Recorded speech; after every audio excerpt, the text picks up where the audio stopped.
Boa noite a todos. Vamos agora para o nosso quinto episódio do Otorrino Talk. E hoje nós trouxemos um convidado bastante ilustre.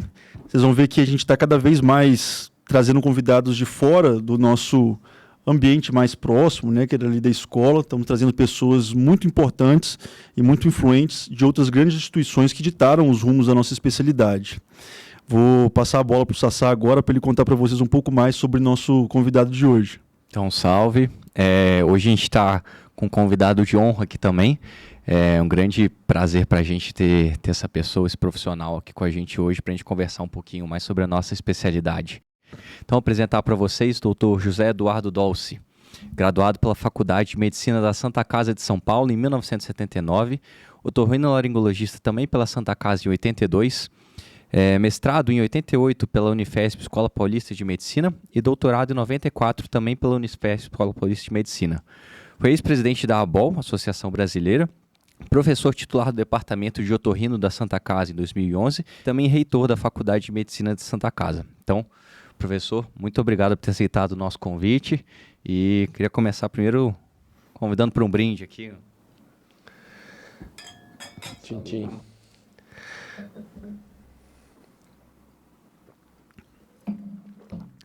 Bem, a honra é minha, muito obrigado pelo convite, estou bastante feliz de estar aqui com vocês, contar um pouco da trajetória, da minha trajetória na otorrino, mas principalmente da nossa especialidade, falarmos sobre a nossa especialidade para que as pessoas possam ter isso como registro, né? Que o tempo passa, as pessoas vão, mas a história fica. Então eu estou à disposição aí para vocês, para responder o que vocês quiserem. Sim, professor, muitíssimo obrigado por ter aceitado esse convite nosso. O Sassá conseguiu criar essa ponte, agora que ele está fazendo fellowship de rinologia em base de crânio na Santa Casa. As referências que a gente sempre conversa bastante, né, sobre como está sendo sua experiência lá. Eu tenho escutado coisas boas a seu respeito, né? Com assim, certeza. do que você está experimentando lá, né, principalmente com seus dois filhos que seguiram sua carreira, né? São dois profissionais brilhantes, estão sempre dando palestras nos congressos. Acho que todo mundo para poder ver as aulas dos dois em específico. E o que eu achei bem interessante até agora do perfil de convidados que a gente trouxe, né? Dando bastante esse foco para quem é da velha guarda mesmo, né? Que construiu a especialidade lá atrás, é de ver o tanto que vocês expandiram os nossos horizontes.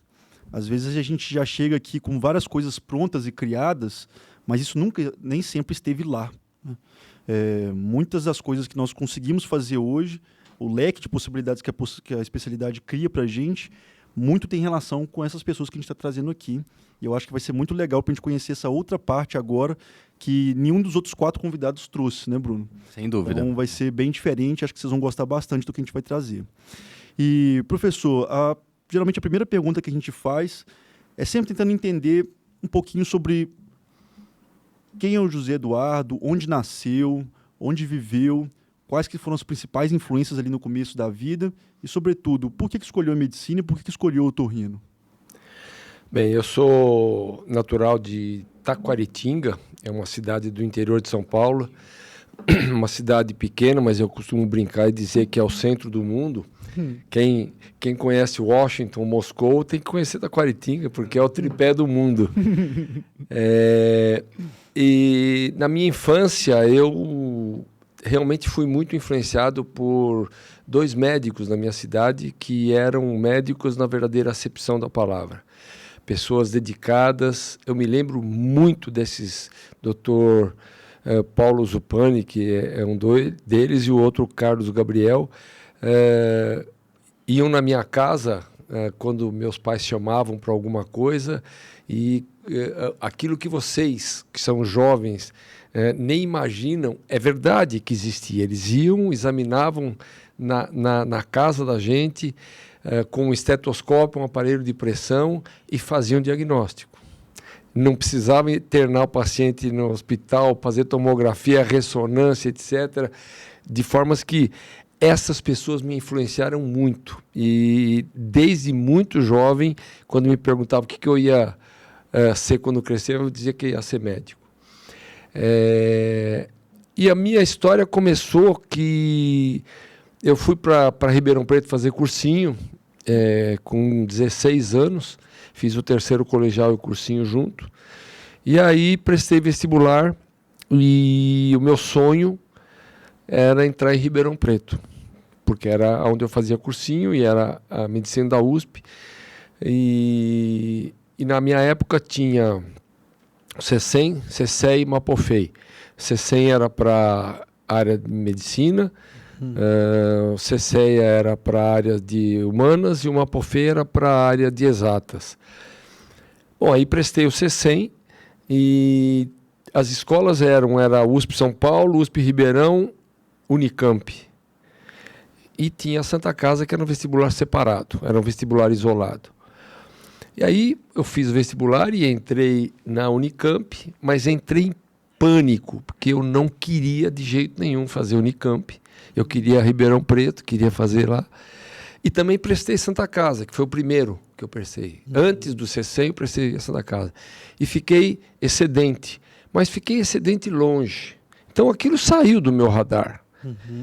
E aí eu entrei na Federal de Uberlândia, entrei em Santos, mas eu comecei a cursar a Unicamp e, assim, eu seguramente devo ter sido o penúltimo ou o último a ser chamado da minha turma na Santa Casa. E quando eu fui chamado, os meus pais nunca foram ricos, e a Santa Casa era paga e a Unicamp não. Sim. E eu falei para os meus pais, eu não vou ficar em Campinas, eu vou fazer Santa Casa. Ah, mas a gente não tem condições. Eu trabalho, eu me viro, eu vou para Santa Casa. E eu acho que é o destino, né? Que eu vim parar na Santa Casa e não na Unicamp. E também não entrei em Ribeirão Preto. Porque se eu tivesse entrado em Ribeirão Preto, eu certamente hoje estaria em Taquaritinga, cuidando de alguma fazenda. Sim. E não fazendo o que eu fiz na minha vida. E eu acho que tudo começou aí. O sofrimento foi muito grande por não ter entrado em Ribeirão Preto. É uma coisa que eu guardo até hoje. Isso já se passaram 50 anos. Nossa. 50 anos. 1973. Exatamente 50 anos. Exato. Exatamente 50 anos. E eu vim para Santa Casa e acho que era o meu destino, porque ali eu fiz a faculdade, fiz a residência, aí eu fui para os Estados Unidos, fiquei 1 ano nos Estados Unidos, e aí vem a outra história sobre a estética facial, sobre a rinoceptoplastia. Eu fui para os Estados Unidos, eu fui primeiro para Miami, na Universidade de Miami, onde o Anthony Manilha era professor, e eu fui para ficar alguns meses com ele, e depois fui para Chicago para fazer o quê? Cirurgia otológica. Ah, sério? Com o David Austin, que era o campeão da cirurgia otológica no mundo naquela época. Isso em 1982. Que eu me formei em 78, fiz residência em 79, 80 e 81. Acabei a residência em fevereiro de 82. E em fevereiro mesmo eu fui para os Estados Unidos para fazer isso que eu estou falando para vocês. E aí em Chicago eu comecei a seguir lá o Dr. David Austin, só que toda quarta-feira ele ia esquiar. E eu estava indo para lá às minhas custas. Eu tinha juntado dinheiro, tinha trabalhado e eu cheguei para ele e falei assim, professor, arruma alguma coisa para eu fazer de quarta-feira, me custa caro eu ficar aqui, eu vou ficar aqui 8 meses aqui com o senhor, eu não posso ficar toda quarta-feira sem fazer nada. Ele falou, tá bom, menino, eu vou te apresentar um ex-aluno meu que faz cirurgia de nariz, faz plástica de nariz, que era o Eugênio Tardy. Que simplesmente o Tardy, o cara que era o... Uma coincidência livros, né? Vários livros são desse. Uma coincidência da vida, assim, o seu Camorro. Novamente o destino, né? E aí eu comecei a entrar com ele de quarta-feira e eu não queria mais fazer cirurgia otológica. Eu queria só ir ficar com o Tardy. E ele fala, não, você tem que vir aqui comigo, eu tenho uma responsabilidade, você ficou de vir aqui. Bom, eu sei que esse período todo eu fiquei com ele e com o Tardy, e aquilo despertou em mim. Falei, meu negócio é fazer cirurgia de nariz, fazer estética. Aí, no final de 82, eu voltei, e aqui abre-se um parêntese. Quando eu fui para os Estados Unidos, eu já tinha o Eduardo como filho, e ele não foi, ele ficou. Quando a gente voltou um ano depois, ele não reconhecia a gente como pai, como mãe, porque a minha mulher foi também. Nossa. E até hoje eu brinco com ele e digo, você é assim por causa disso. Você tem problema por causa disso. Dá para botar a culpa nisso para tudo que... Exatamente. Professor, um gancho bem interessante da sua história. Acho que todos eles que a gente entrevistou até agora tiveram esse apetite por ir para fora do Brasil. Esse caminho naquela época era um caminho comum? Assim, Obrigatório. Obrigatório, né? Se você quisesse ter algum papel de relevância, era obrigatório, né? Até porque no Brasil, nessa época, apenas 3 pessoas faziam cirurgia estética de nariz, faziam a rinoceptoplastia. Eram 2 colegas de Ribeirão Preto, o Olate Brasil e o Jaime, e o Neves Pinto no Rio de Janeiro. E o João Manilha, que estava voltando dos Estados Unidos e começando a fazer cirurgia também lá em Curitiba. De maneiras que aprender a rinoceptoplastia no Brasil era complicado. Você não tinha quem te ensinasse. E eu fui, e realmente despertou uma vontade muito grande. E quando eu voltei para o Brasil, o chefe do serviço da Santa Casa era o Tacílio. E o Tacílio, uma pessoa visionária, porque o primeiro otorrino que fez um livro colocando cirurgias estéticas da face foi o Tacílio. Foi o primeiro. Eu me lembro bem que o livro dele eram 3 tomos, né? E um deles trazia cirurgias rinoceptoplastia, orelha em abano, a ritidoplastia. Então, isto foi muito bom, porque eu voltei para o meu serviço, que era a Santa Casa, e tive o apoio do Otacílio em começar a estimular a cirurgia estética. É fundamental, né? Para o pessoal que está de casa escutando a gente entender um pouquinho melhor sobre isso, que esse é um ponto que particularmente eu tenho muita curiosidade. Pelo que o senhor está contando, então, sua graduação terminou ali por volta de 78, residência 81. E o senhor disse que naquela época, apenas 3 pessoas, pelo menos que se conhecia, faziam procedimentos estéticos naquela época, como otorrinos. Era uma estrada inóspita. Então, até mais ou menos ali 75, um pouco depois de 70, otorrinos não trabalhavam com estética. Ponto. Não trabalhavam. E nos Estados Unidos, quando o senhor teve essa experiência com o Eugene, lá os otorrinos começaram a trabalhar com estética facial quando, mais ou menos? Bem antes, porque a plástica facial nos Estados Unidos, ela se desenvolveu, ela se hipertrofiou graças aos otorrinos.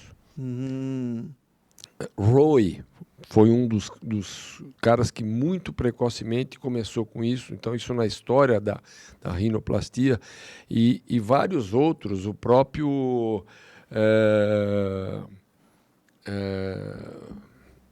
fugiu o nome agora.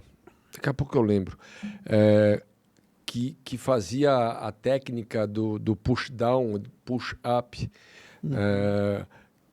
Começou, que era um otorrino que fazia isso. Então, lá nos Estados Unidos já era mais frequente, ou era mais comum os otorrinos encabeçarem essa parte, né? Que durante muito tempo a cirurgia plástica acabou sendo quem capitaneou mais essa parte da estética da face. Mas acho que muito interessante para quem está escutando a gente, né? Que hoje em dia o hype de otorrinos fazerem plástica facial é muito grande, né? Assim, a procura é muito grande. Tá muito visado. Cotton, lembrei o nome. Cotton. O Cotton. Então, os túneis mágicos de Cotton e o push-down, push-up, que foi... era a técnica da cirurgia estética do Cotton. Nossa. Então, realmente eles foram pioneiros nisso. Eles foram pioneiros. E vocês, pioneiros em trazer isso para o Brasil. Daí, quando eu voltei, a gente começou a fazer na Santa Casa. É evidente que nós tínhamos dificuldades que o hospital aceitasse isso, porque existia a cadeira da cirurgia plástica. Devia E a dar gente um estava conflito. Né? entrando num terreno alheio. Mas com o apoio da chefia, a gente foi caminhando.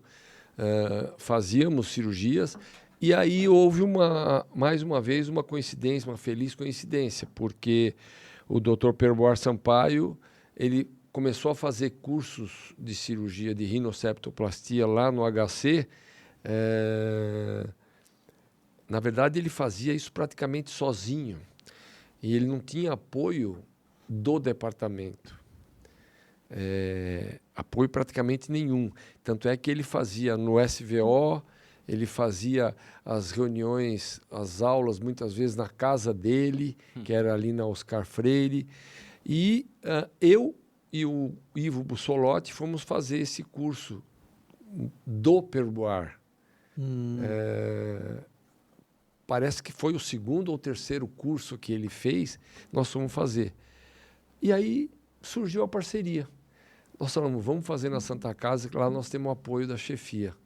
E aí esse curso dele acabou indo para a Santa Casa junto. Então nós fizemos muitos anos o Caropreso e o Perboar da USP, eu e o Ivo da Santa Casa. Esse curso que até hoje tem, que os meus filhos assumiram. Sim. Participei esse ano e muito bom, recomendo. Né? Então, começou dessa forma. E aí nós fizemos esse curso junto, esse time, há seguramente mais de 15 anos. Depois, o Perboar, por questões políticas, quando houve a famigerada eleição lá em Natal, o professor Ricardo Bento e o professor Luque disputaram a presidência da ABOR, houve uma cisão, uma separação, e ele praticamente foi obrigado a deixar de fazer o curso com a gente por uma determinação do departamento lá da USP, na ocasião. Que ele sempre esteve vinculado lá, e o Caropreso também, e aí nós seguimos com o nosso, e ele seguiu com o deles, que o nosso continua até hoje. O dele acabou porque o Perboar faleceu, né? Então, o DOPO, o Caropreso, acho que ainda faz alguma coisa, mas não sei se faz o mesmo curso. Né? Bem, aí lá na Santa Casa, a gente passou por vários percalços, com dificuldades. Depois eu me tornei chefe do departamento. Algum tempo depois, né, quando eu voltei dos Estados Unidos, eu voltei em final de 82, no final da década de 90, eu fiquei chefe do departamento de otorrino da Santa Casa e, novamente, incentivando a cirurgia. Tanto é que os nossos residentes mais antigos, todos saíam de lá sabendo fazer a rinoceptoplastia, porque eles faziam seguramente 4, 5 por mês. Nossa. Muita coisa. É muita coisa. É um volume inimaginável para os civis de residências hoje. Com Né? certeza, inimaginável. Inimaginável. Principalmente, eu não sei se o senhor teve essa percepção, mas os civis de residências, muitos deles deram uma boa desestruturada pós-pandemia. Sobretudo os serviços que prestam esse tipo de treinamento em plástica facial, a queda foi bem vertiginosa, né? Tanto pra gente, não sei se para vocês também lá ficou dessa forma. Muito. Esse é um assunto que a gente pode abordar depois, mas houve uma mudança substancial no treinamento. Os nossos residentes faziam, para vocês terem uma ideia, seguramente umas 40 timpanoplastias no ano. Nossa. No último ano de residência, ou você está falando no R2 ou no R3? Porque no R2 Entendi. é timpanoplastia, no R3 era timpanomastoidectomia. Mas era muita cirurgia. Sim. Muita cirurgia. Realmente. Se nós temos 12 meses por ano, eles faziam assim, na pior das hipóteses, 4 cirurgias por mês. Uhum. Então, se você multiplica por 12, nós estamos falando de 50 cirurgias por ano. Hoje não faz. Não, definitivamente não. E acho que nenhum serviço assim Não faz. consegue mais. Faz. Então, houve uma mudança considerável. Mas voltando aí para a área da cirurgia plástica, nessa época, o Luque, como presidente da ABOR, ele me convidou para participar da gestão dele. E eu comecei ele teve 2 gestões, né? Teve uma e a reeleição dele, que foi quando deu a briga toda lá. O Luque me colocou como diretor administrativo da ABOR. E aí, eu já com todo o passado da estética, da rino, etc., eu falei, Luque, nós vamos criar aqui dentro o departamento de plástica facial da ABOR. Ele falou, pode tocar para frente. E foi aí que eu convidei o Wilson Davis para ser o primeiro chefe, o primeiro diretor do departamento, não era academia, departamento de cirurgia plástica da face da ABOR. O Davis fala até hoje isso. Se não fosse você, a gente não tinha saído do buraco. Porque foi a partir daí que a gente começou a ter um apoio oficial da Sociedade Brasileira de Otorrino, na época era a sociedade. Na época era SBOR, né? Era SBOR. Depois disso criou-se então a Academia Brasileira de Plástica de Face. Em que ano que foi isso, professor? Eu estou tentando lembrar, a segunda gestão do Luque ele foi reeleito em 99, se eu não estiver enganado. Portanto, isso foi na primeira gestão, talvez 97, 98, por aí. Depois a gente pode levantar isso lá no BOR. A concepção de um núcleo de plástica facial dentro da nossa sociedade veio bem depois dos seus primeiros aprendizados com plástica, né? Foi uma trajetória de muita luta até então, né? Desde lá de dentro, uma luta doméstica do senhor dentro da Santa Casa, para depois virar uma luta a nível de sociedade. Imagino tanto de embargos ou dificuldades que vocês não devem ter atravessado ali em relação à própria cirurgia plástica, né? Deve ter sido ferrenho, né? Eu tenho uma passagem que... Até de próprios colegas mesmo, né? Até hoje em dia você vê colegas falando assim, não sei por que a gente está fazendo isso é coisa de cirurgião plástico, né? Sim. O que é um absurdo. Um absurdo. Um absurdo, realmente, que é uma das áreas mais exploradas hoje em dia pra gente, mais procuradas também, né? Eu tive uma passagem lá na Santa Casa, que quando eu saí da chefia do departamento de otorrino, eu saí justamente para assumir a diretoria do curso de medicina, Anos depois, eu assumi a chefia, a direção de todos os cursos. Mas quando eu era diretor do curso de medicina, o diretor clínico do Hospital Central da Santa Casa, o professor Valdir Golim, ele gostava de mim e ele teve um problema de nariz e tal. Enfim, eu acabei operando o nariz dele, fiz uma rinoceptoplastia funcional mesmo, porque ele tinha problema e tal. E o chefe da plástica estava enciumadíssimo com a otorrino, porque a gente fazia muito mais rinoplastia do que a plástica lá.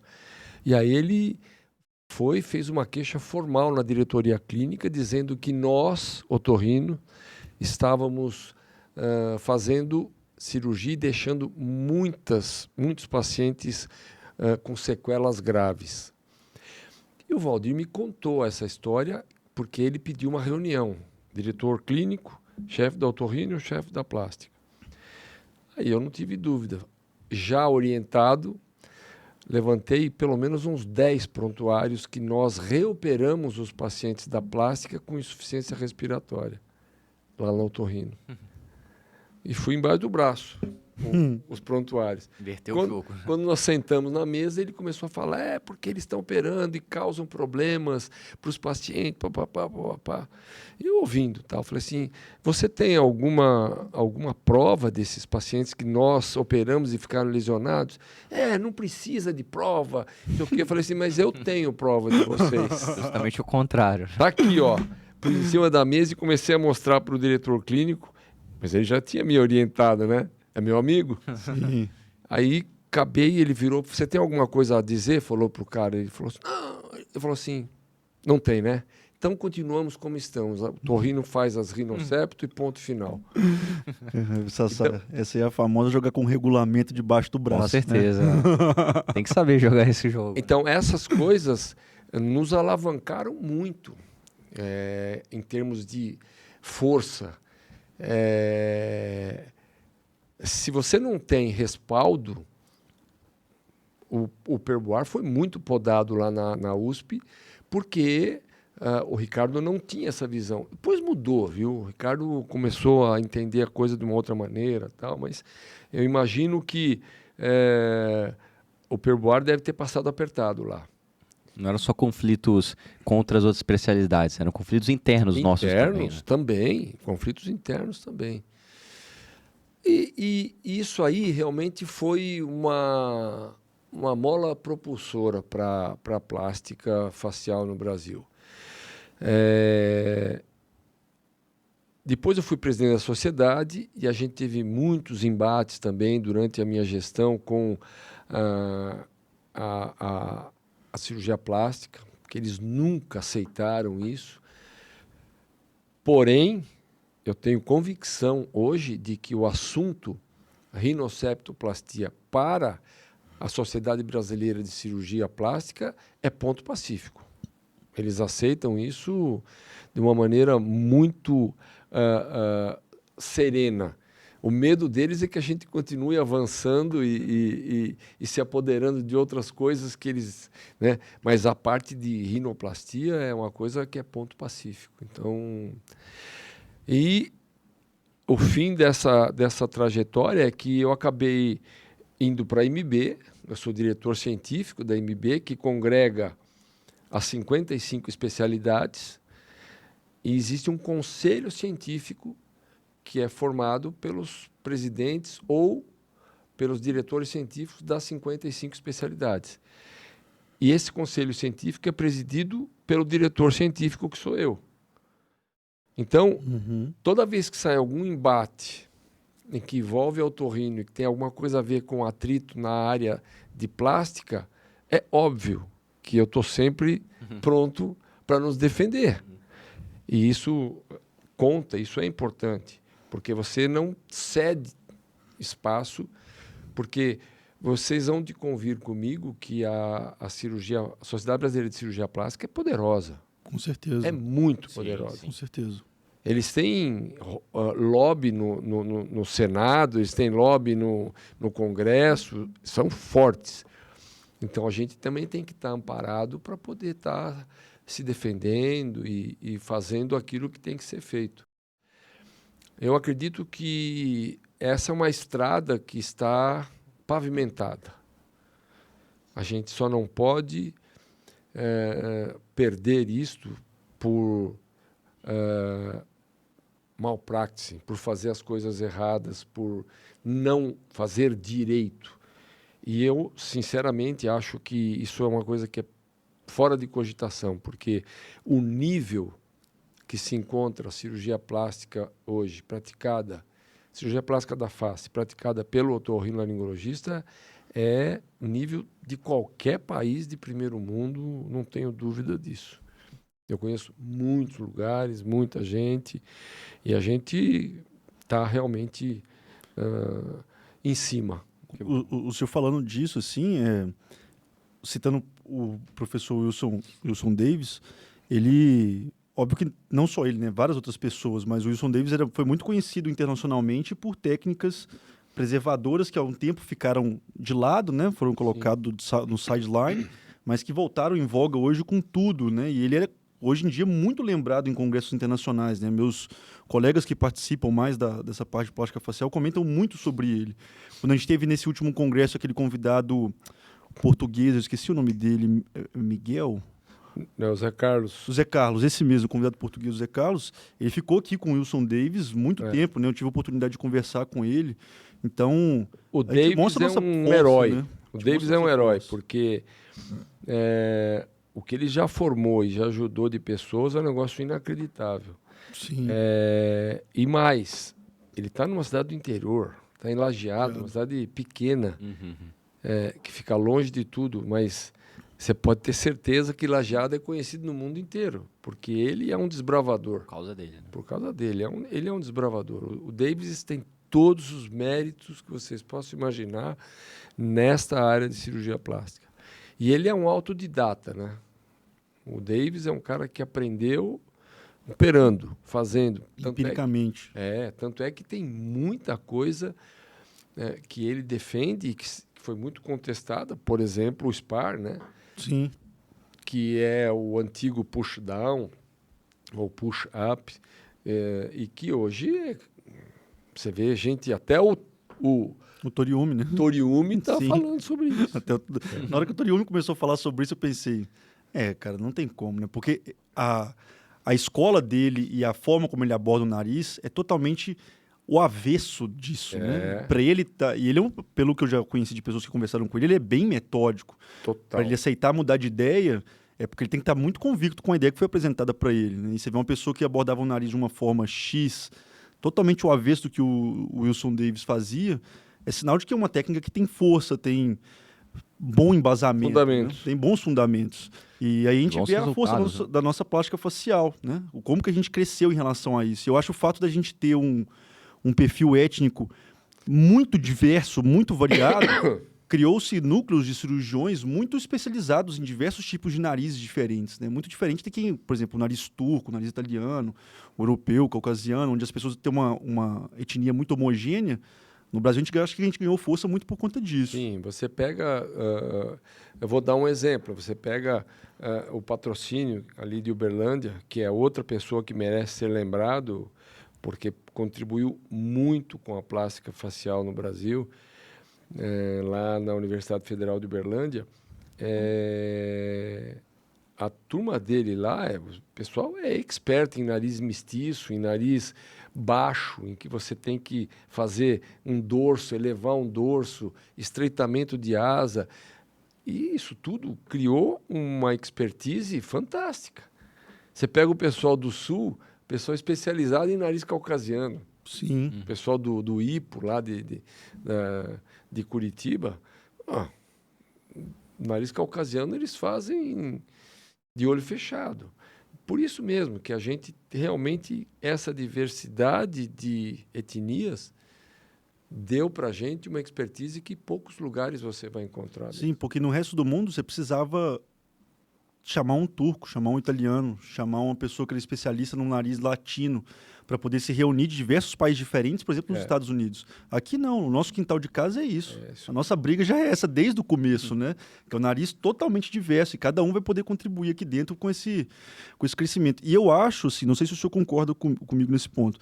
Aqui a gente falou bastante sobre rinoplastia em específico, mas a estética da face que pega junto com a ritidoplastia, com os lifts de terço médio, lift de terço superior da face. Minha concepção, hoje em dia eu faço cabeça e pescoço, mas eu gosto bastante da parte de plástica. Inclusive, provavelmente devo acabar me endereçando para a parte de plástica depois. Eu acho que a gente só não faz tanto... inteligente da sua parte. Sim. Eu acho que a gente só não faz tanto sobre isso ainda, porque a gente não tem a formação padrão americana, né? Que é ENT and Redneck Surgery. Né? Então, assim, um lift de face é uma incisão de parótida. É uma incisão de parótida que você faz incisão atrás retroauricular para você fazer o neck lifting. Mas a incisão é a mesma, o nervo facial está na minha cara, eu sei onde que está, né? Então, acho que a gente só não tem essa cancha ainda de fazer isso de forma muito mais disseminada. Mas olha, essa geração nova de cirurgiões plásticos faciais que nós temos na Otorrino é um pessoal muito bem preparado. Veio com uma cancha boa, assim. Muito bem preparado. Você vê as aulas que eles dão nos congressos... são aulas... As aulas do Lucas é surreal, nível, assim, né? O que ele tem feito hoje em dia. Você vê, nós temos cirurgiões na área aí da rinoplastia, em BH, pessoas ótimas. Souza, né, por exemplo. Exatamente. No Rio de Janeiro tem. Aqui em São Paulo nós temos vários, né, que realmente fazem a rinoplastia de excelência. Então, eu acho que esse é um caminho sem volta. caminho trilhado. Agora, como você falou, nós temos que continuar galgando, mas sempre com excelência, para que não tenha críticas. Porque o que um cirurgião plástico vai criticar um otorrino numa cirurgia de nariz? Não tem o que. Não existe. Então, nós temos que trilhar dessa forma. A ritidoplastia, a otoplastia, que também me parece que a otoplastia é um terreno já dominado pela otorrinolaringologia, porque é muito natural isso. Mas nós temos que continuar caminhando. A face realmente, como você já disse, quem faz cirurgia de cabeça e pescoço, qual é a dificuldade de fazer um arrítido? Eu, fazendo minhas paródias hoje em dia, vendo as pessoas operando na internet, no YouTube, assim, Já o fica acesso seguro. é o mesmo. Né? Sem dúvida. E boa parte de uma cirurgia é o acesso, né? Boa parte. Não tenha dúvida. Então, eu acho que foram 82 para 2022, 40 anos de luta, de luta, mas eu tenho muito orgulho disso. Eu realmente me sinto muito feliz. Eu acho que é um legado que essa geração nossa, eu estou falando aí de Davis, Dolce, os Manilhas, o Cedim, Patrocínio. Realmente é uma turma que vai... Mocelin, lá em Curitiba, vai deixar um legado importante e um caminho trilhado, que não tem volta.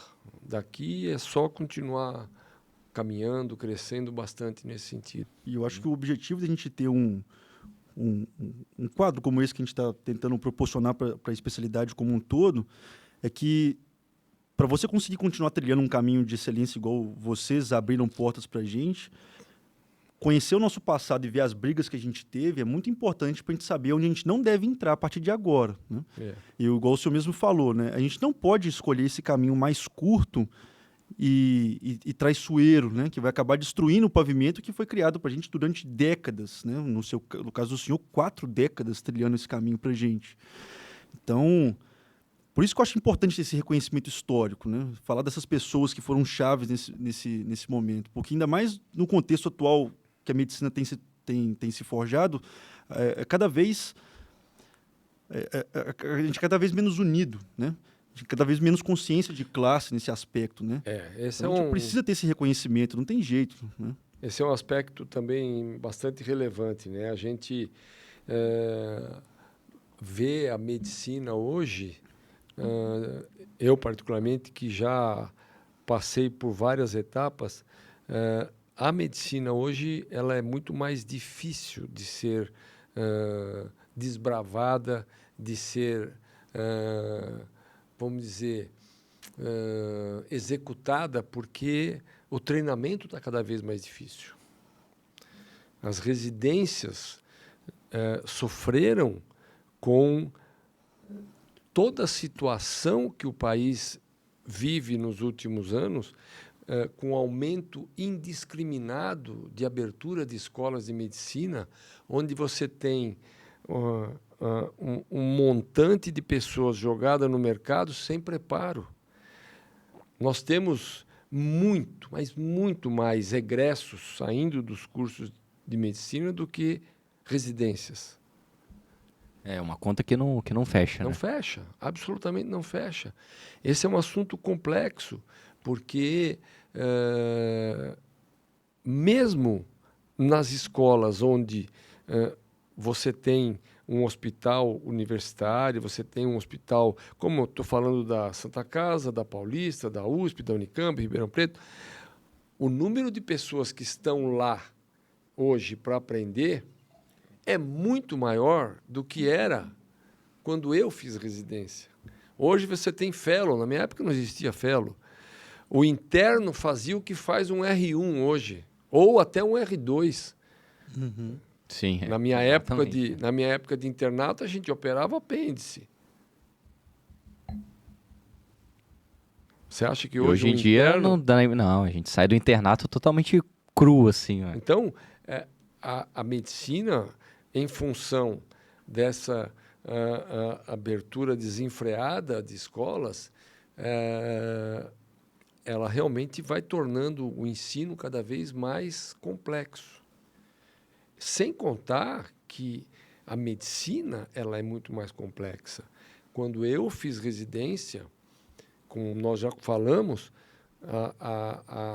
o espectro de ação da otorrino era isso. Hoje, infinitamente maior. muito maior. Nós estamos falando aqui de cirurgia plástica facial, mas começa a falar um pouco de cirurgia otológica, começa a falar de cirurgia de base de crânio. Sem dúvida. Começa a falar de cirurgia de laringe. É muita coisa. Tudo cresceu muito e acho que não vai parar de crescer, né? Não vai. Então, mas cada vez mais você vai ter uma formação na residência limitada.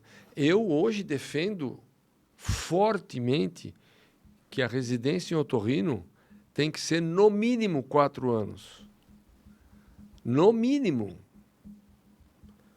Porque aí você faria um 5º ano na área da sua expertise. Mas se você fizer 4 anos bem feitos, você vai sair operando aquilo que é importante para um bom otorrino. Mas você pode fazer um 5º ano. Você quer fazer, por exemplo, implante coclear?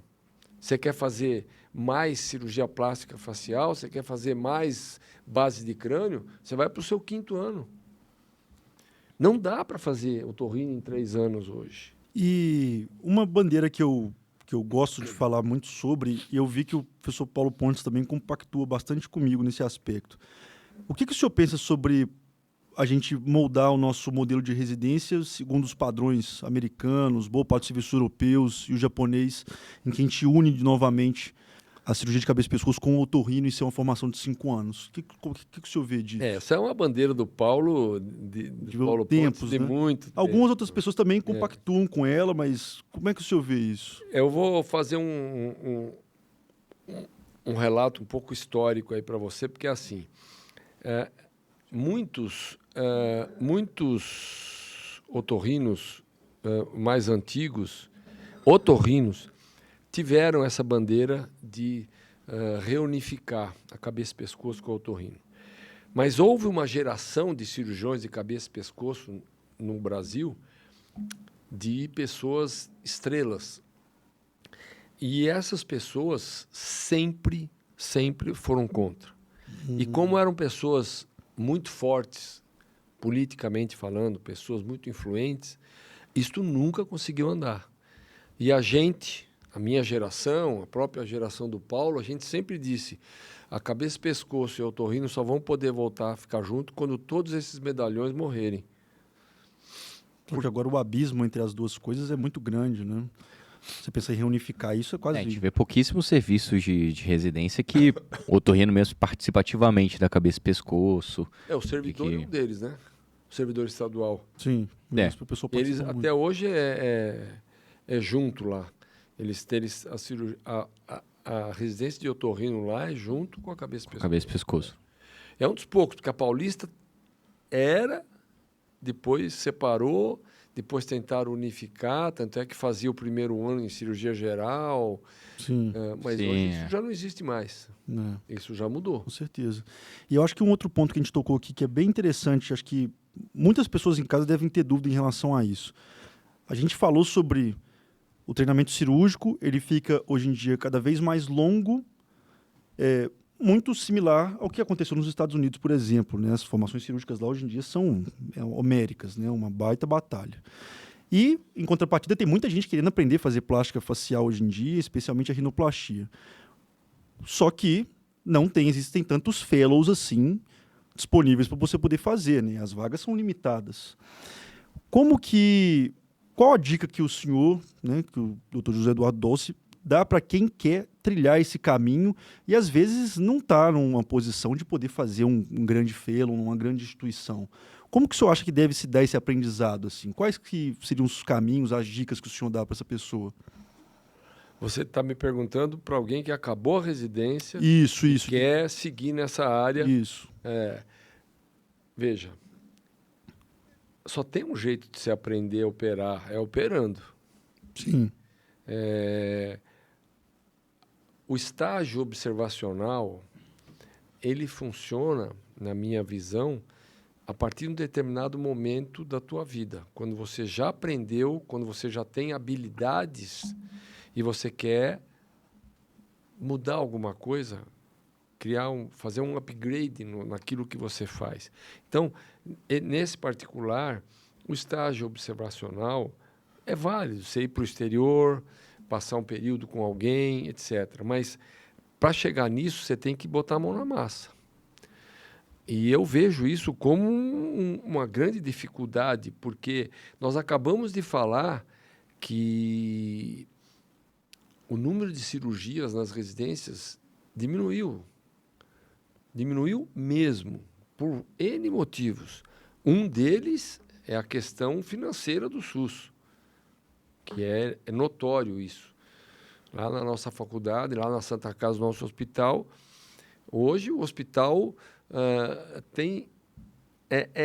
ojeriza. Você fala que vai marcar a cirurgia de rinocepto, os gestores entram em pânico. Você sabe disso, você está lá. Sim. Porque são cirurgias demoradas e que o retorno financeiro para o hospital é muito ruim. Então, cada vez se torna mais difícil o aprendizado naquilo que sempre foi o nosso aprendizado, que é o SUS, o paciente SUS. Mas eu não vejo outra alternativa. É a obsessão por aprender. Se você quer... Antigamente, você podia sair no R3 sabendo fazer uma rinocepto muito bem. Hoje, no R4, quiçá. Quiçá. Sim. E tem que continuar labutando, tem que continuar insistindo.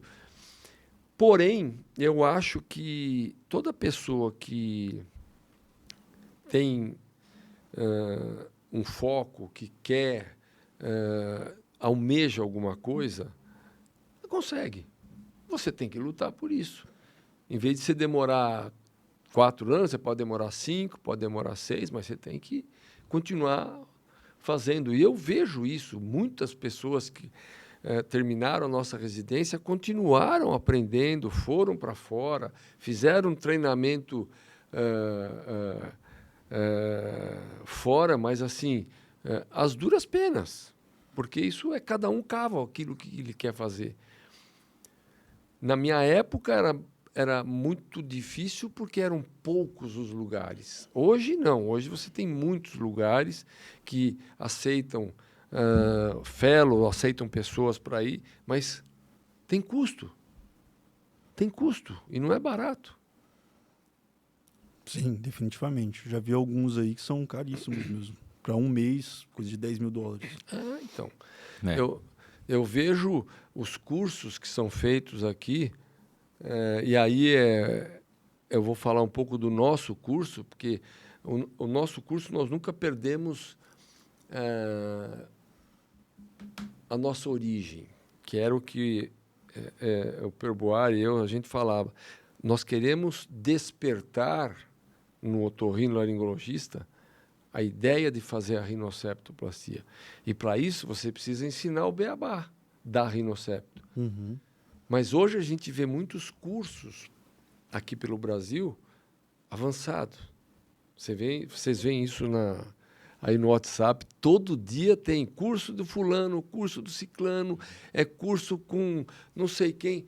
Caríssimo, caríssimo. Os caras cobram 25, 30 mil reais para um curso de 2 dias. Não é verdade? É verdade. Instagram nosso, publicidade lá bomba com essas... Então, isso não é fácil para quem quer aprender. Porque o médico jovem, hoje, eu falo isso com absoluta convicção, sem medo de estar errando, ganha muito mal. O médico jovem ganha muito mal. Para bancar um curso desse é dificílimo, né? É dificílimo. E ainda não ter o retorno que espera, talvez. Então,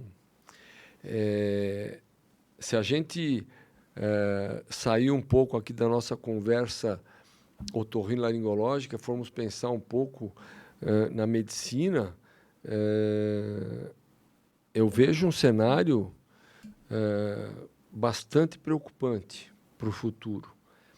porque com a formação de 40 a 44 mil médicos por ano, que é o que há a projeção para os próximos 5, 6 anos, não há mercado para isso. Não há mercado para isso. Por isso que vocês, que são bem jovens, têm que ter uma formação exemplar, porque só vai sobressair aquele que tiver o diferencial. Ah, com certeza. A gente vê isso nitidamente, né? Você vê, a gente está com quase 5 anos de formado agora.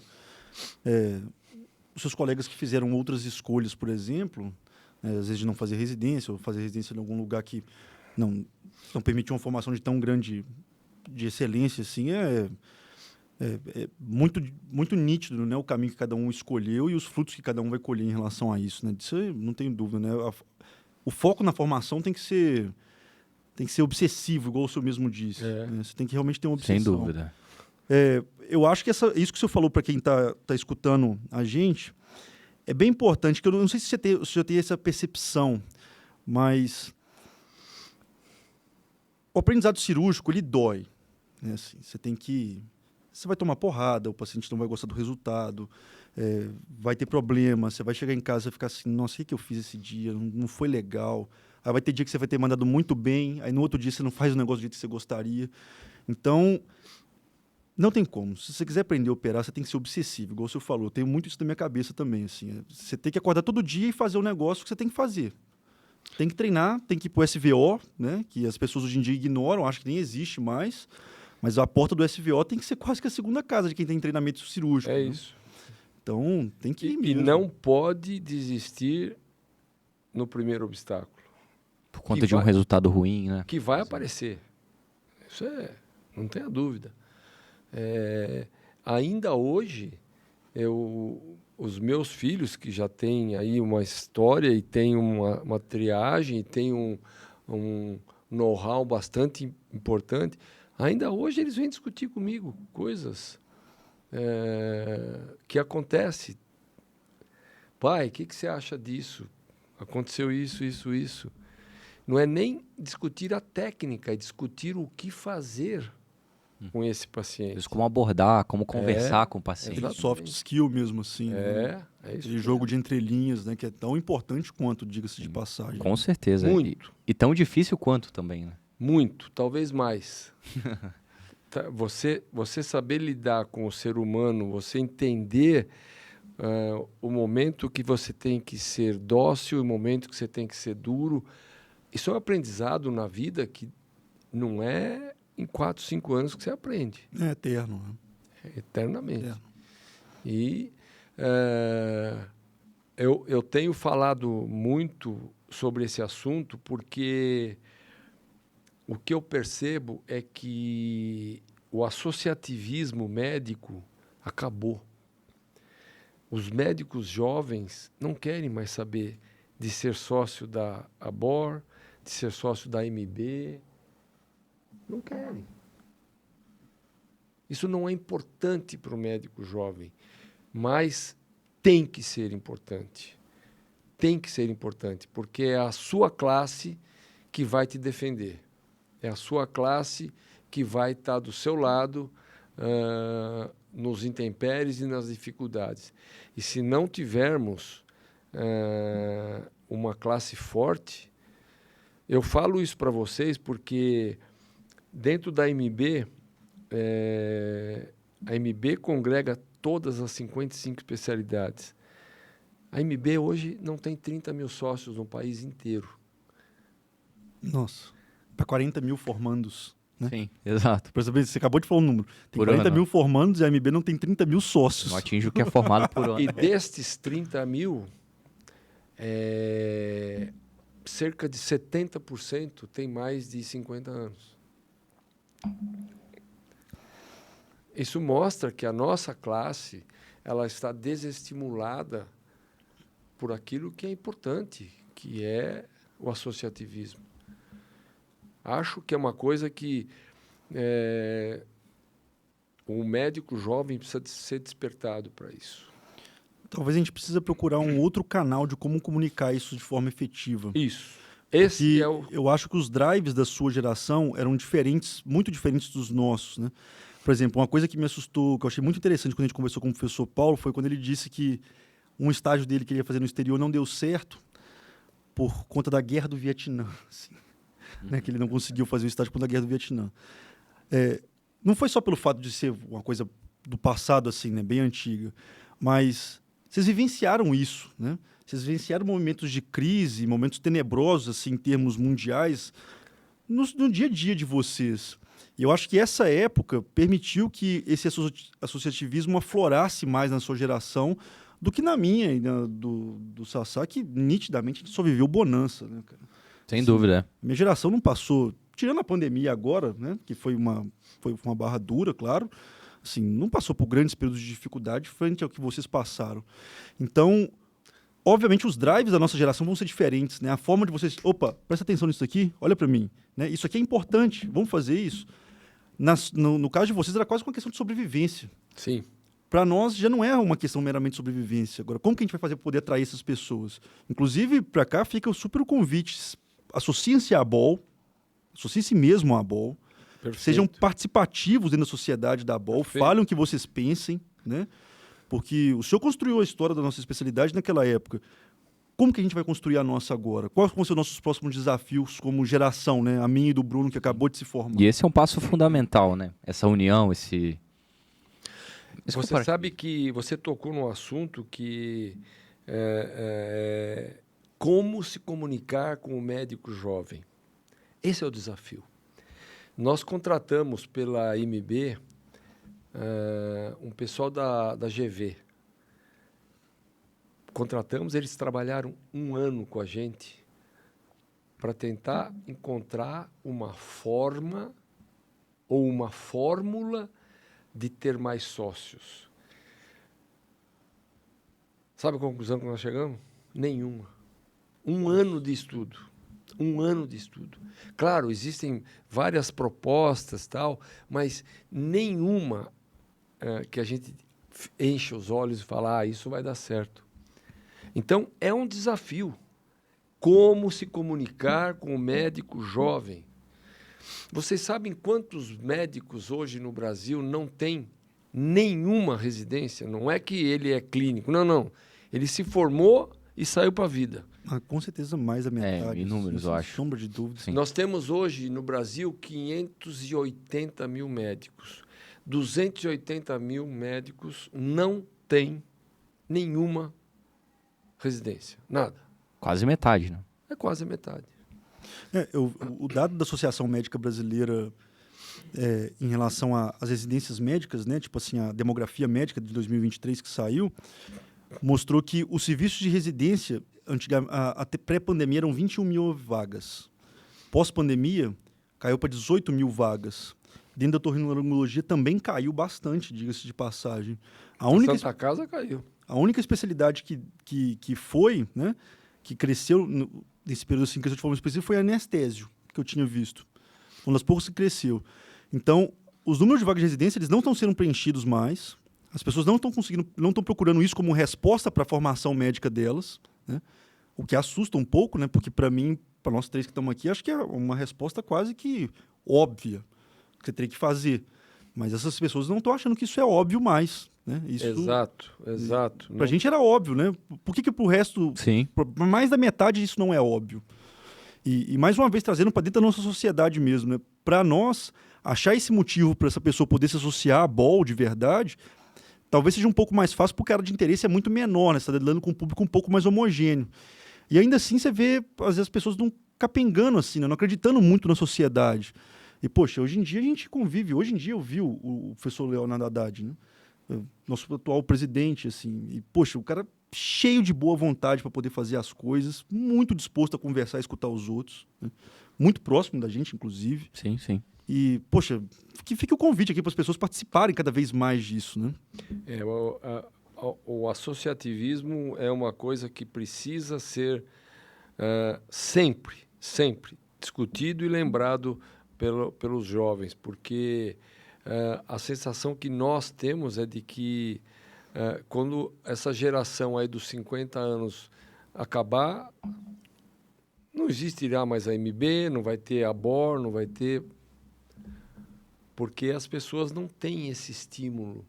Não tem mais gente que tá chegando agora querendo, né? Tendo essa vontade, essa raça de querer participar das coisas, né? Obsessão, gostei dessa palavra, professor. Vai ficar no nosso... Um dia a gente vai fazer o nosso quadrinho aqui, que a gente vai botar as lembranças dos nossos convidados, Sim. assim, com certeza do Com as professor palavras... Dulce vai ser obsessão, assim, ficou bem marcado para mim, eu gostei bem.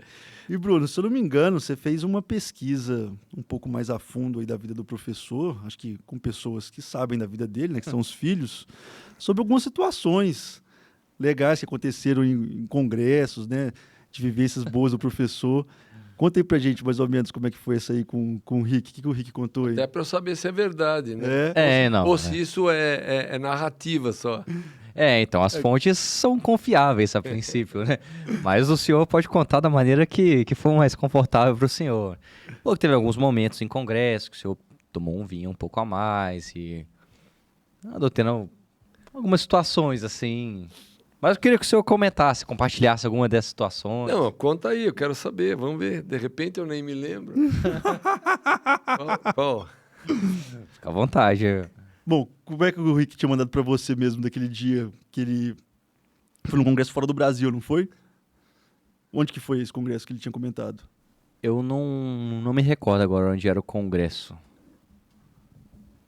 Mas qual é o fato? Falou que teve um fato que o senhor estava num jantar e aí andou tomando umas a mais assim. Não, essa aí eu acho que foi um evento que eu fui para Indianápolis, num evento da Lilly, laboratório. Do laboratório, sim. E no encerramento, nós teve uma festa de encerramento e a professora Shirley estava também nesse evento. Professor Shirley. E o pessoal foi para a festa de encerramento. Ela falou, Dulce, me espera, porque eu não vou sozinha, senão eu não vou. Aí foi todo mundo, eu fiquei esperando ela no hotel. Quando nós chegamos na festa, o pessoal já tinha tomado todas. Já estava assim... E eu cheguei com a Shirley, falei, eu preciso tirar o atraso, né? Eu preciso alcançar esse pessoal aí, porque o nível que eles estão. Com certeza, a nossa maneira de pensar também.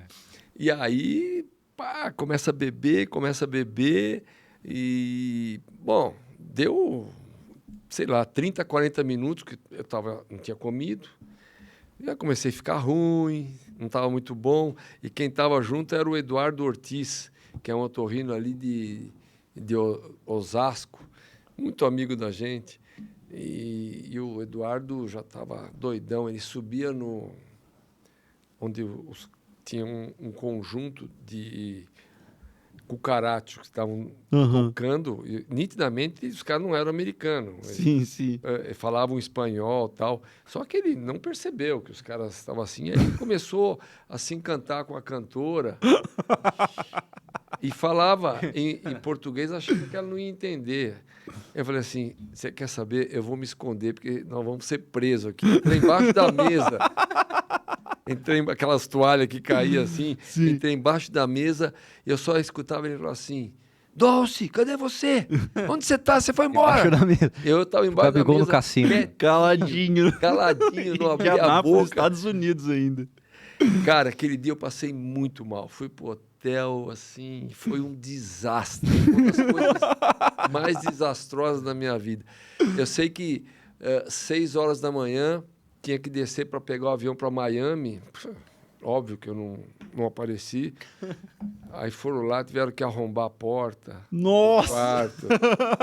Eu tava morto. Morto. E perdeu o... Não perdi, porque os caras me pegaram lá, arrumaram minhas coisas, jogaram tudo dentro da mala. Aí chegou lá embaixo, tinha um mineiro. Isso é inesquecível. O mineiro falava assim, ô Dorce, você tá ruim? Olha pra minha cara. Eu falava, olha pra minha cara. Ele falava, toma uma que você fica bom. Eu falava assim, cara, se eu cheirar a bebida alcoólica, eu vou morrer. Bom, Aí me davam coca, vomitava, dava isso aqui, mal. Peguei avião daquele jeito. Nossa. Ele vinha no voo e falava, ô Dors, O diabinho aqui do lado. você tá ruim? Toma uma que você sara. Eu juro que eu tava achando que eu ia morrer de tão ruim. Rapaz. Chegou uma hora que eu não aguentei. Falei, dá aí uma cerveja que eu vou tomar.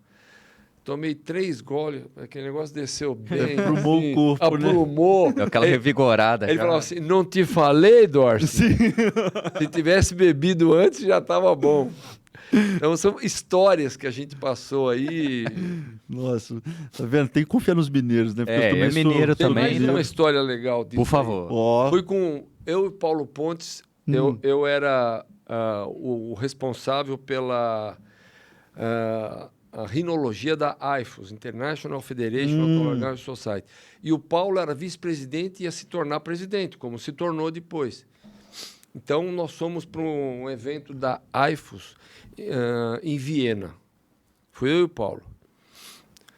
E o Paulo ficou naqueles hotéis granfinésimos. E eu fiquei num hotel na periferia. Acabava o evento, o Paulo, então tchau, hein? Ia para aquele hotelzaço, eu tinha que pegar metrô. Era um caos. Bom, num desses dias, acabou o jantar, o Paulo falou, vamos no cassino, porque o Paulo gosta de jogar uma cartinha. Tal. Opa, essa é uma ótima informação. Nunca tinha entrado num cassino na vida. Chegamos lá, o cara não me deixou entrar porque eu estava sem paletó, estava só de camisa. Aí o Paulo, não, dá um jeito. Aí o cara foi lá, pegou um paletó velho, esculhambado, cheirava mofo. O cara do próprio cassino me deu, entrei. E o Paulo falou, vou ficar aqui jogando o blackjack. E eu, como eu não sabia jogar, não tinha dinheiro para jogar, fiquei nas costas dele. Bom, eu sei que era 2 horas da manhã, meu olho estava virando assim, de tanto sono, desesperado para ir embora, e o Paulo ali. Aí chegou uma hora e falou, bom, vamos embora. Ele tinha, acho que ganho ali uns 100 euros, alguma coisa assim. Ótimo, né? Aí ele falou assim, Dors, uma ficha de 20 euros para você jogar, que você me esperou até agora. Eu não queria jogar nada, eu queria ir embora, estava desesperado. Passamos numa roleta. Passamos na roleta, eu peguei e pus no 37 preto. 20 euros. Deu na cabeça. nossa. 740 euros. Meu Deus, velho. Ele olhou para mim e falou assim, é metade cada um. Eu que te dei o dinheiro. Eu falei, não, Paulo. Essa não. Ele falou, é a regra. É assim que funciona no jogo. Falei, tá bom, vai. Aí dei lá 370 para ele, fiquei com 370. Nossa, ele ainda faturou. Faturou 370 euros nas minhas costas. Essa história você pode cobrar dele, que é verdade. Nossa, a próxima vez que o professor Paulo vier aqui no podcast, a gente vai lembrar essa dele. Sim. Esses detalhes sórdidos ele não contou pra gente. Não Cara, contou, pra mim fez uma diferença. Convidar pro cassino. 370 euros. Pô, eu era Durango, meu. Pelo amor de Deus. Dá pra trocar de hotel, ir pro hotel dele. Né? Não dava, não. Mas ajudou a pagar uma comida, ajudou fazer uma graça. Foi né? bom, foi bom. Nossa, com certeza. Outra história também, que já não tem nada a ver com o Congresso, o que a gente ficou sabendo que o senhor estava nos Estados Unidos durante o 11 de setembro? Eu estava. Essa foi uma história. Eu estava com o Henrique Olival, que vocês acho que não conhecem, é um laringologista lá da Santa Casa, que já saiu da vida acadêmica há muito tempo. Estava o Aldo Stan. Nossa. Estava o... Como é que chama? O pai da Mônica Menon. A Mônica Menon é uma otorrino-formada na Santa Casa, fez residência na USP e faz alergia e tal. Sim, a gente conhece muito o Marcel. É o vô do Marcel. Sim. É o Menon. O Menon. Bom, nós estávamos lá e o Luke estava também. No dia que aconteceu, eu e o Luke estávamos indo a pé pro Congresso. Era o primeiro dia oficial do Congresso, porque tinha tido no dia anterior, era aquele pré-congresso, na época tinha a plástica que era antes, tinha pediatria que era antes, mas o Congresso oficial começava naquele dia. a gente passou num desses barzinho pequeno que tem, televisão ligada, todo mundo em cima, tal. Eu e o Luke falamos, putz, grila, esses americanos são fanáticos por jogo de futebol americano, né? Essa hora da manhã, já tudo pendurado na televisão, vendo e continuamos andando. Parecendo Palmeiras e Flamengo aqui. Parecia. Continuamos andando. Mais um barzinho na frente, de novo aquilo tal. E, pô, ô Luke, tá acontecendo alguma coisa. Aí quando nós vimos, sem entender direito a coisa, pô, aconteceu alguma coisa tal. Chegamos no evento, os dois boots, os dois boxes que estavam do lado da gente, eram os caras que vendiam tesoura, pinça, essas coisas de qualidade. Era caro para dedéu. Ficava grudado com o box da Bor. Sabe o que os caras estavam fazendo? Falavam, o mundo vai acabar. Pega aí uma tesoura, pega. O mundo acabou. Estão invadindo os Estados Unidos, não sei o quê. Cara, desespero total. Evidente que fechou o Congresso, não aconteceu nada mais, fechou. Os boxes, todo mundo recolhendo tudo tal. E aí, não teve mais nada. Foi nos dias subsequentes, a gente ficava no hotel, esperando para dar o dia de ir embora. E o Aldo estava no mesmo hotel que a gente estava. Aí começou a bater desespero, porque acabou o Congresso, os dias do Congresso, a gente tinha que sair do hotel e não podia ir embora, não tinha voo. O aeroporto de Denver estava fechado. Foi em Denver. E a gente ia até o aeroporto e tinha barricada assim na frente do aeroporto, você não podia entrar. Caramba. Cara, eu me lembro direitinho, o Aldo entrou em pânico, desesperado, porque ele falou, quero ir embora, eu preciso ir embora. Aí nós começamos a procurar uma forma de ir embora via México, via Canadá, mas a gente não tinha visto canadense. Nossa. Não podia. Não conseguia alugar carro, não tinha carro para alugar. Não existia carro para alugar. Ou você comprava um carro por leasing, alguma coisa, ou você ficava lá. E aí nós ficamos no hotel quase uma semana. Pô, não tinha dinheiro para isso, pô. Mais uma semana de hotel. Tinha que jogar no cassino só. Né? Uma loucura. Lá em Denver tem mesmo cassino. Uma loucura, desesperador. E a gente todo dia procurando uma saída dos Estados Unidos por qualquer via. Pensamos em ir para o México clandestinamente. Nossa. É na hora do desespero, né? Desespero, tudo passa na cabeça, né? Aí nós conseguimos um carro. E aí conversamos, eu, a minha mulher, o Henrique Olival e o Arthur. O Arthur, que era da Santa Casa, que faz olfato. Não sei se vocês já ouviram falar. A gente sempre falou Arthur do olfato. Ele fez residência lá e tal.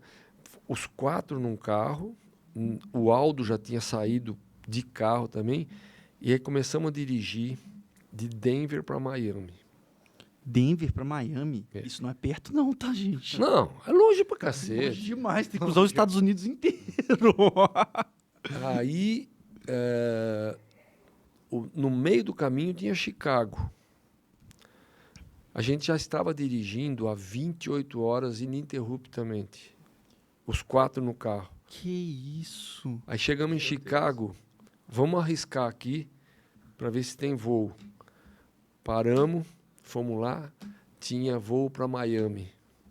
Pra você ter uma ideia, de Chicago para Miami daria mais umas 3 horas de voo, imagina de carro. Sim, é longe, cara, é muito longe. Bom, deixamos o carro lá em Chicago, pegamos um avião e fomos para Miami. Aí Miami, cara, chegamos lá no aeroporto de Miami, tinha mais ou menos, sem exagero, uns 1.000 brasileiros querendo voltar para o Brasil e não tinha voo.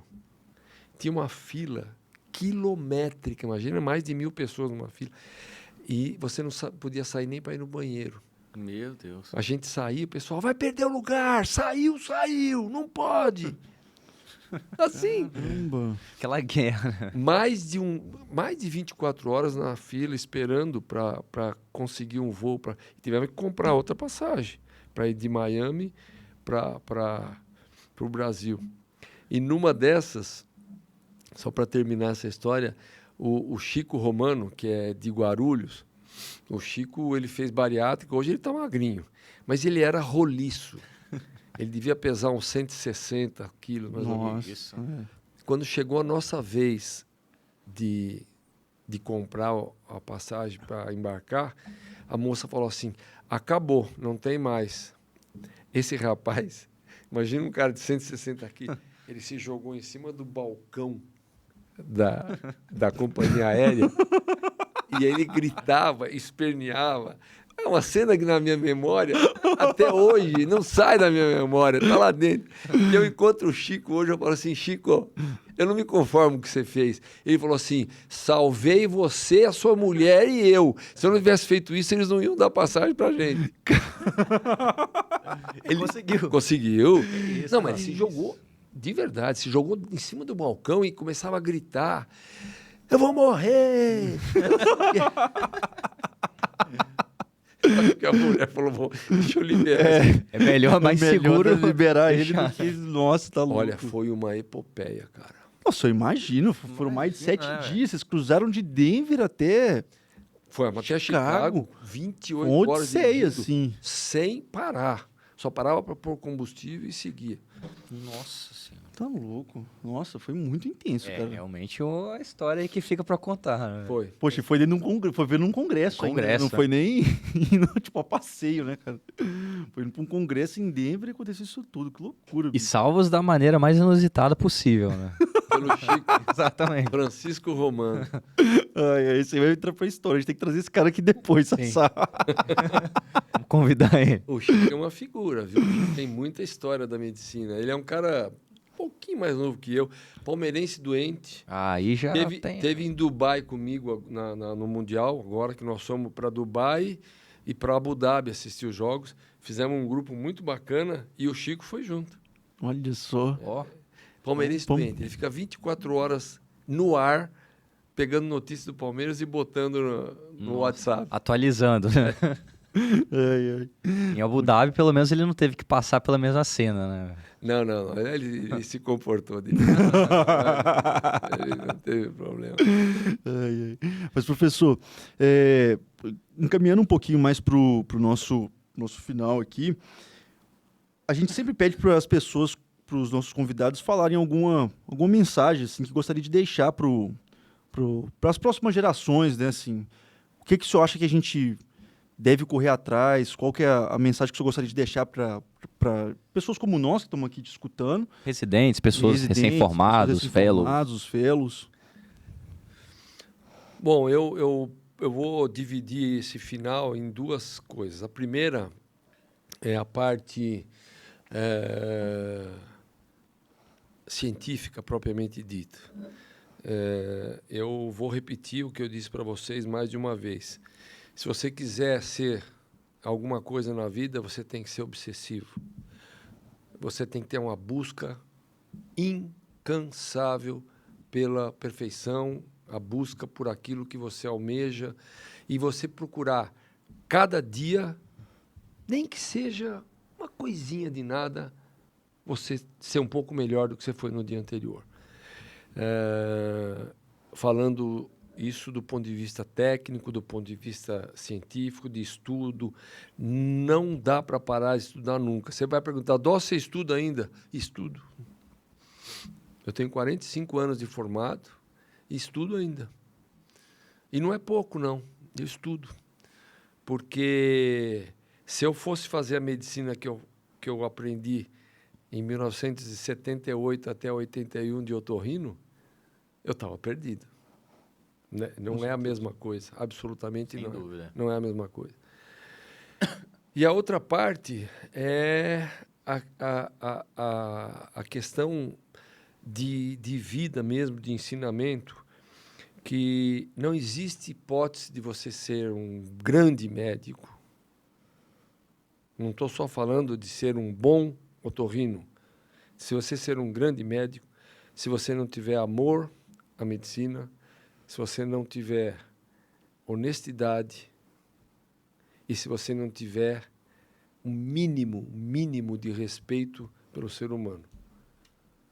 Se você não tiver isso, é um tripé que é... Eu não esqueço o dia que o Dudu se formou, o meu filho mais velho. Quando eu falo isso toda vez eu fico mais emocionado, mas no elevador eu falei, missão cumprida, filho. Eu ver você formado, para mim... Ele falou assim, não, pai. Agora que começa a minha luta, porque eu tenho que fazer tudo o que você fez. Do ponto de vista de amor à medicina, respeito ao paciente e honestidade. Ele falou isso para mim. Nossa. Agora que começa a minha vida, ele falou.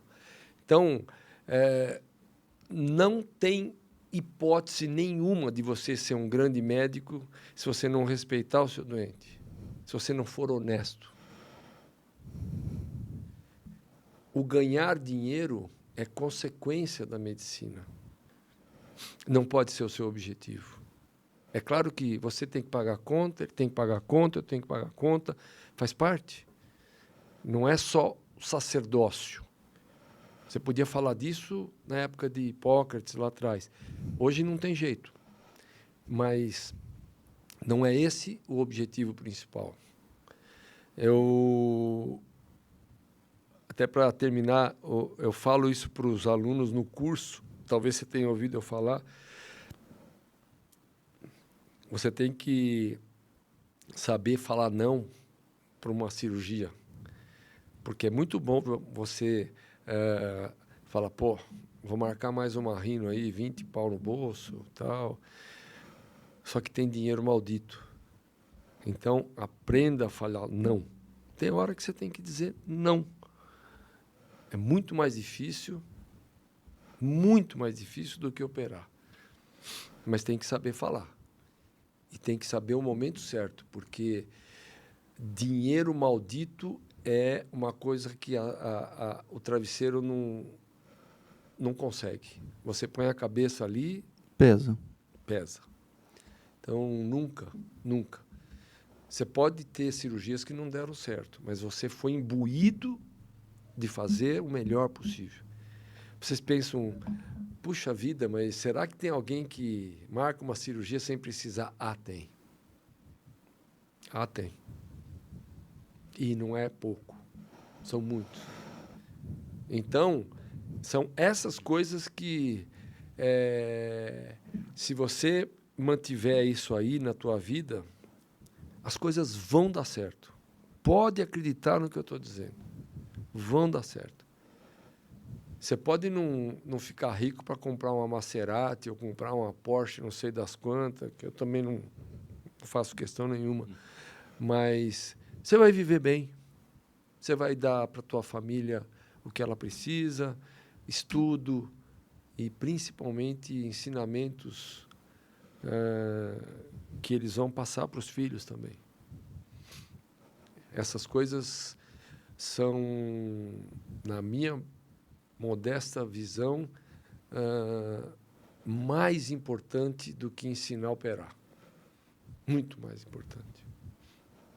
Então, levem esses ensinamentos que são importantes. Com certeza. Muito obrigado mesmo. Nossa, obrigado muito pela... Sim, por essa lição, né? Por essa aula. Poxa, e eu falando por mim, eu sei que o senhor passou isso com certeza para os seus filhos e eu aprendo muito com eles até hoje. No Fellow, com o Rick, com o Dudu, eles realmente ensinam cirurgia de forma espetacular, assim.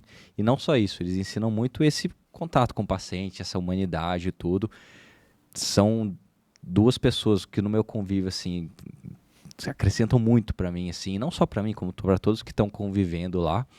E a gente vê que eles aprenderam muito com o senhor, assim. Então, obrigado mesmo pela oportunidade de estar conversando agora com o senhor e de estar aprendendo também tudo isso, né? Tem um ditado que diz, fale bem dos meus filhos e massageie meu coração.